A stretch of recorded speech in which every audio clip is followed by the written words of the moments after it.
Assalamualaikum warahmatullahi wabarakatuh. Selamat datang di channel Nanang Arifin dari Madrasah Aliyah Negeri Kota Blitar. Anak-anakku, hari ini kita mempelajari tentang Kingdom Animalia, di mana di dalam pengelompokan Animalia itu terbagi jadi dua. Ada Avertebrata yang hewan tidak bertulang belakang, ada Vertebrata hewan yang bertulang belakang. Hewan yang bertulang belakang itu banyak. Ini mungkin yang mayoritas di dunia ini, rata-rata hewan yang ada di muka bumi ini adalah Avertebrata yang tidak bertulang belakang.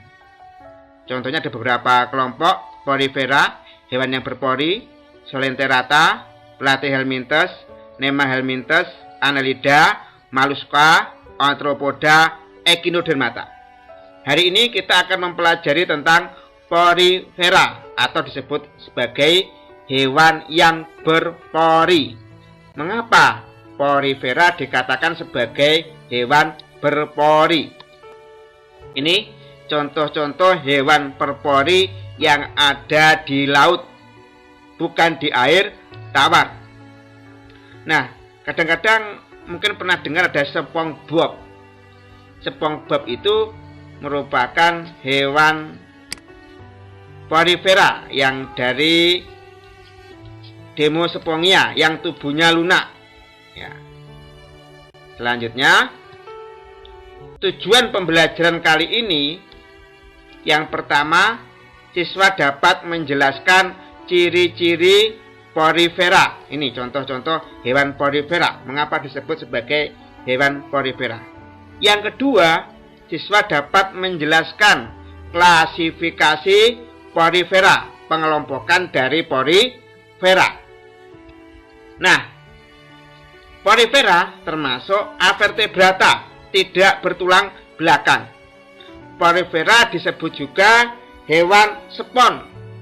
Nah, ini merupakan hewan yang sudah ada sejak zaman primitif, zaman Paleozoik, kurang lebih 1,6 miliar tahun yang lalu, di mana waktu itu di bumi hujannya itu sangat sering sekali. Yang kedua, di bumi yang muncul pertama kali adalah hewan-hewan mikroorganisme, hewan-hewan yang ukurannya kecil. Porifera hewan, ini contohnya hewan porifera yang biasanya ada di lautan, mungkin seperti terumbu karang itu ya, itu porifera itu. Itu disebut porifera. Mengapa? Yang pertama, hewan porifera itu tubuhnya berpori seperti ini, berlubang-lubang.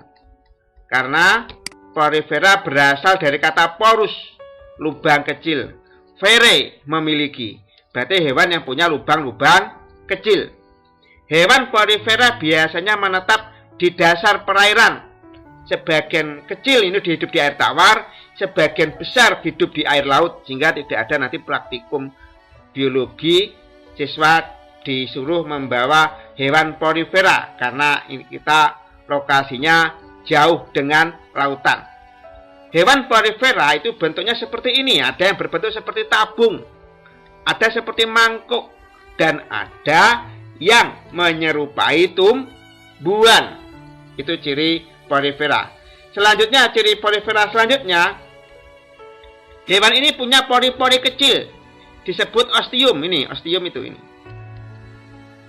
Ini apa fungsinya ostium ini? Ostium ini fungsinya untuk masuknya makanan bersama air. Ostium ini nanti akan menuju ke sini, ke spongosoel. Dari spongosoel akan bermuara makanan itu yang sudah menjadi sisa-sisa pencernaan ke oskulum. Ini kalau pada manusia, ostium itu bagaikan mulutnya, tempat masuknya makanan. Oskulum ini sebagai tempat anusnya, tempat keluarnya sisa-sisa pencernaan makanan. Ini ostium mulut, ini oskulum sebagai anus. Ciri-ciri porifera selanjutnya, hewan ini merupakan hewan diploblastik. Ada dua lapisan tubuh. Yang pertama lapisan luar, ini lapisan luar. ini tersusun oleh lapisan epitel sederhana, disebut sebagai pinakosit. Lapisan yang dalam itu koanosit ini. Koanosit. Di situ ada vakuola untuk mencerna makanan, ada flagella ini ya untuk menangkap makanan. Lalu ada nukleus, di sini ada nukleus inti sel. Di antara dua lapisan itu, pinakosit sama koanosit, ada lapisan namanya mesoglea. Di mesoglea ini ada beberapa bagian. Bagian apa mesoglea? Kita lanjutkan. Nah, filum porifera itu memiliki mesoglea. Mesoglea itu memiliki ameobosit. Itu fungsinya apa ameobosit di sini? Mengangkut sisa metabolisme dan sari-sari makanan. Sari-sari makanan diedarkan ke seluruh tubuh, sedangkan sisa metabolisme, sisa atau sampahnya dari pencernaan makanan akan dibawa ke spermatozoa, dikeluarkan ke ini yang namanya oskulum sebagai anus. Lalu ada porosit sini. Nah, ini porosit. Apa fungsi porosit? Untuk menutup dan membuka pori-pori, di mana ini tempat masuknya makanan. Selanjutnya adalah skleroblas. Ini di sini ada skleroblas. Itu fungsinya membentuk spikula rangka tubuh. Itu bisa berupa duri-duri zat kapur, zat kersik, dan protein. Klasifikasi dari porifera itu didasarkan pada bahan dari spikulanya. Selanjutnya ada arkeosit. Ini arkeosit. Itu untuk apa? Ini mungkin maaf nggak ada gambarnya ya. Arkeosit itu untuk reproduksi. Misal untuk pembentukan gamet jantan, sperma atau gamet betina, tunas untuk membentuk tunas, dan regenerasi sel. Pergantian sel-sel yang sudah rusak. Nah, bagaimana makanan atau bersama air masuk dan keluar dari dalam tubuh porifera? Air di sini nanti akan masuk bersama air menuju ke ostium. Ini ostium, ini tempat masuknya makanan ini. Ostium akan ke sini ditangkap oleh namanya flagella.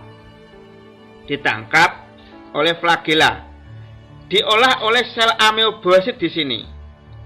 Hasil dari pencernaan, kalau sari-sari makanan diedarkan ke seluruh tubuh, kalau ini sampah sisa pencernaan makanan akan dibuang ke sini, ke spermatozoa.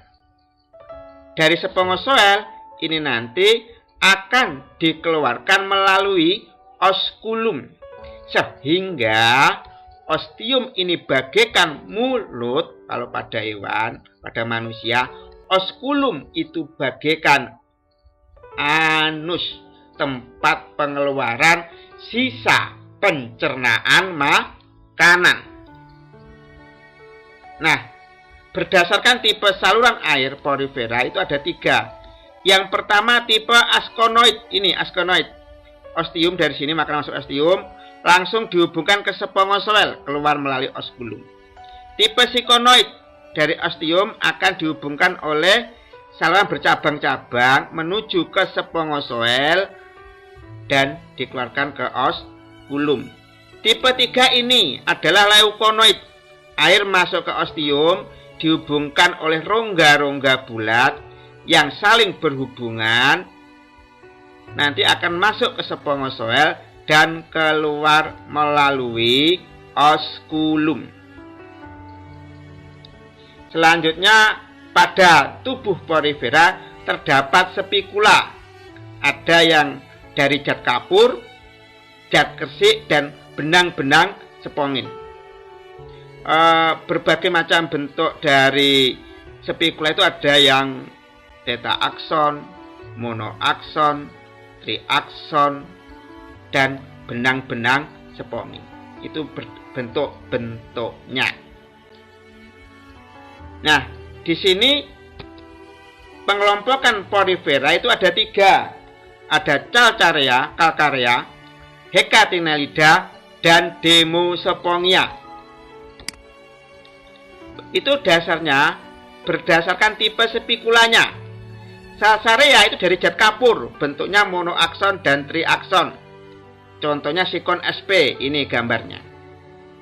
Hecatinellida, zat kersik, spikulanya dari zat kersik, bentuknya triakson. Contohnya Euplectella sp, ini gambarnya. Yang ketiga, Demospongia, spikulanya dari serabut spongin sehingga empuk, bentuknya monoakson dan tetraakson. Contohnya adalah Euspongia sp. Demikian materi hari ini tentang Porifera. Mari kita tutup dengan doa akhir majelis. Subhanakallahumma wa bihamdika asyhadu alla ilaha anta astaghfiruka wa atubu ilaik. Wallahu muwaffiq ila aqwamit thoriq. Wassalamualaikum warahmatullahi wabarakatuh.